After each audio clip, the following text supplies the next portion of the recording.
Hello and welcome to the lecture on final keyword. So let's go back to inheritance concept that we have seen previously in the last lecture, and then we will understand final keyword from this concept. Okay, in the inheritance we talked about reusability. We talked about a scenario wherein university is basically a parent class, teacher are basically its child class.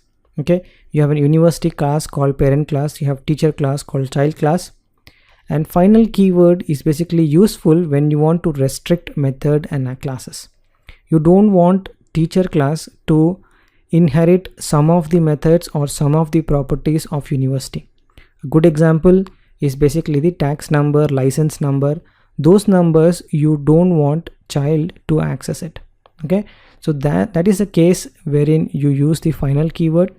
And using final is basically prevents from inheriting into the child class. Well, final keyword restricts some of the methods to be accessed via the teacher class, which means it doesn't really show all those methods available in the university class in the teacher class. It prevents it. A good example could be generating a tax invoice or creating a budget for the university. Teacher don't have to know all those details, but you still want to have those methods in the university class. So this final keyword will help you to protect those methods does not inherit to the teacher class.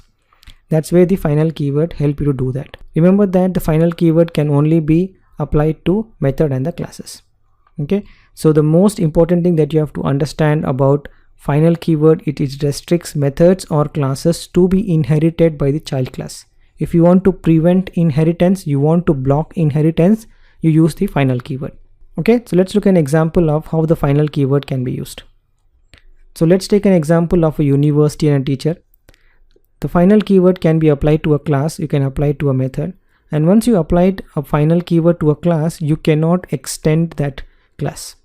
Okay, if you apply it to a method, that method will not be available in the child class. Okay, so understand, if you attach final to the class, you cannot extend, it blocks the inheritance. No one can extend that class. Final means it is a final class, it cannot have children's, right? That's the intention of having a final to a class. You're saying you cannot extend this class anymore.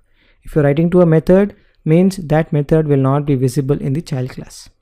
Okay, so final is a keyword which is used to restrict methods and classes not to be shared with the child class. Remember, it is used for method and the classes which you don't want to share with the child classes. Class as final, which prevents inheritance, and method as final prevents method overriding.